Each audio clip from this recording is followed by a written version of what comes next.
Hey everyone, and welcome back to the channel. Are you tired of being tired? Do you toss and turn all night, staring at the ceiling, only to wake up feeling like you haven't slept a wink? I've been there, and trust me, you're not alone. Millions of us struggle with sleep, but the good news is, getting a great night's rest isn't some impossible dream. It's a skill, and like any skill, you can learn it. Today we're going to dive deep into the science and secrets of sleeping better. And I promise, by the end of this video, you'll have a toolkit of actionable strategies to transform your nights and supercharge your days. So grab a cup of chamomile tea, get comfy, and let's start your journey to becoming a master of sleep. First things first, let's talk about your bedroom. Is it a sanctuary for sleep or a multi-purpose entertainment zone? Your brain is incredibly good at making associations. If you work, eat, and watch intense movies in bed, your brain sees it as a place for activity, not rest. The first rule of sleep hygiene is to dedicate your bed for sleep and intimacy only. This simple change sends a powerful signal to your brain. When you get into bed, it's time to power down. Now let's make that sanctuary perfect. Think cool, dark, and quiet. The ideal sleeping temperature is actually quite cool, around 65 degrees Fahrenheit or 18 degrees Celsius. Invest in some blackout curtains to block out any intrusive light, whether it's from street lights or the early morning sun. And if you live in a noisy area, consider earplugs or a white noise machine. Creating this cave-like environment tells your body on a primal level that it's safe and time to rest. Now that we've set the stage, let's talk about the main actor, you and your daily habits. What you do during the day has a massive impact on your sleep at night. Let's start with light. Our bodies have an internal clock, the circadian rhythm, which is heavily influenced by light exposure. Try to get at least 15 to 30 minutes of natural sunlight first thing in the morning. Go for a walk, have your coffee on the porch, just get outside. This morning light helps to set your internal clock, promoting wakefulness during the day and sleepiness at night. Conversely, as evening approaches, you need to do the opposite. The blue light emitted from our phones, tablets, and computer screens is a major sleep disruptor. It tricks your brain into thinking it's still daytime, suppressing the production of melatonin, the hormone that makes you sleepy.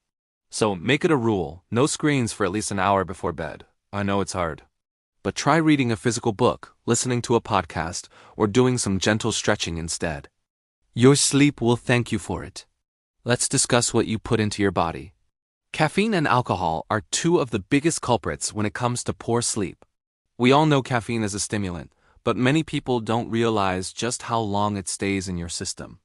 It has a half-life of about 5 to 6 hours, which means if you have a coffee at 3 p.m., a quarter of that caffeine could still be active in your brain at 9 p.m. A good rule of thumb is to avoid all caffeine after 2 p.m. Now, what about that nightcap? Many people think a glass of wine or a beer helps them relax and fall asleep faster, and it can. However, as your body metabolizes the alcohol later in the night, it severely disrupts your sleep architecture, particularly your REM sleep. This is why you might wake up frequently in the second half of the night after drinking, feeling groggy and unrefreshed. If you want truly restorative sleep, it's best to limit alcohol, especially in the hours leading up to bedtime. Instead, opt for herbal teas like chamomile or valerian root, which are known for their calming properties. Let's talk about one of the most powerful sleep aids available, and it's completely free: exercise. Regular physical activity is fantastic for sleep. It helps reduce the time it takes to fall asleep and increases the amount of deep, slow-wave sleep you get, which is the most physically restorative stage. The key is timing. A vigorous workout in the morning or afternoon is ideal. It raises your body temperature, and the subsequent drop a few hours later can help trigger sleepiness. However, try to avoid intense exercise within 2 or 3 hours of bedtime. This can be overstimulating and make it harder to wind down. If you want to be active in the evening, stick to more relaxing activities like yoga, stretching, or a gentle walk. It's all about working with your body's natural rhythms, not against them. Just 30 minutes of moderate activity most days of the week can make a world of difference to your sleep quality. So you've optimized your environment and your daily habits, but what happens when you get into bed and your mind starts racing? This is where a wind-down routine becomes your secret weapon. A consistent pre-sleep ritual is like a runway for sleep, signaling to your mind and body that it's time to prepare for landing. This routine doesn't have to be complicated. It could be 30 to 60 minutes of calming activities performed in the same order every night. For example, you could start by tidying up your room for the next day, which can help clear your mind. Then take a warm bath or shower. The drop in your body temperature after you get out is a powerful sleep trigger. Follow that with some light reading again, a physical book, not a screen, while sipping on that herbal tea. You could also incorporate some mindfulness practices. A few minutes of deep breathing exercises or a guided meditation can be incredibly effective at calming a racing mind. The key here is consistency. By repeating the same steps each night, you create a powerful conditioned response. And soon, just starting your routine will make you feel sleepy. But what if you do all this and still find yourself wide awake at 2 a.m.? The worst thing you can do is lie there, getting more and more frustrated. This creates a negative association with your bed, where you link it with anxiety and wakefulness. Here's the counterintuitive rule. If you haven't fallen asleep within about 20 minutes, or if you wake up and can't get back to sleep, get out of bed. Go to another dimly lit room and do something calm and boring. Read a dull book, listen to soft music, or fold some laundry. Avoid turning on bright lights or looking at your phone at all costs. Only return to bed when you start to feel genuinely sleepy again. This might feel frustrating at first, but it's crucial for breaking the cycle of insomnia. It retrains your brain to associate your bed with one thing and one thing only: successful sleep. It takes patience, but this technique is a cornerstone of cognitive behavioral therapy for insomnia, the gold standard treatment for sleep issues. Finally, let's touch on the importance of a consistent schedule. This might be the single most important tip of all. Your body thrives on routine. Try to go to bed and wake up at the same time every single day. Yes, even on weekends. I know it's tempting to sleep in on Saturday, but that inconsistency can throw off your internal clock, leading to what's called social jet lag.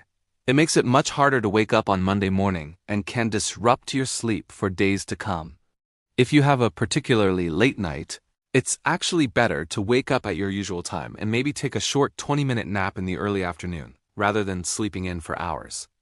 A consistent sleep-wake schedule stabilizes your circadian rhythm, making it easier to fall asleep at night and wake up naturally in the morning, feeling refreshed and ready to go. Think of it as anchoring your day. When your sleep is anchored, everything else feels more stable. So there you have it, a comprehensive guide to reclaiming your nights. We've covered creating a sleep sanctuary, optimizing your daily habits with light and exercise, being mindful of caffeine and alcohol, developing a powerful wind-down routine, and the crucial importance of consistency. Remember, this isn't about achieving perfection overnight. It's about making small, sustainable changes and building momentum. Start by picking one or two strategies that feel most manageable for you. Maybe it's putting your phone away an hour before bed or going for that morning walk. As you start to feel the benefits, you can gradually incorporate more. Be patient and compassionate with yourself. Learning to sleep well is a journey, not a race. You have the power to transform your sleep and, in doing so, transform your entire life. Thank you so much for joining me today. I truly hope these tips help you on your path to better rest. If you found this video helpful, please give it a thumbs up. It really helps the channel grow. And don't forget to hit that subscribe button and ring the bell so you won't miss out on our future videos. I'd love to hear from you in the comments below. What's the one tip you're going to try first? Or do you have a sleep secret that works wonders for you? Share it with the community. Sleep well, and I'll see you in the next one.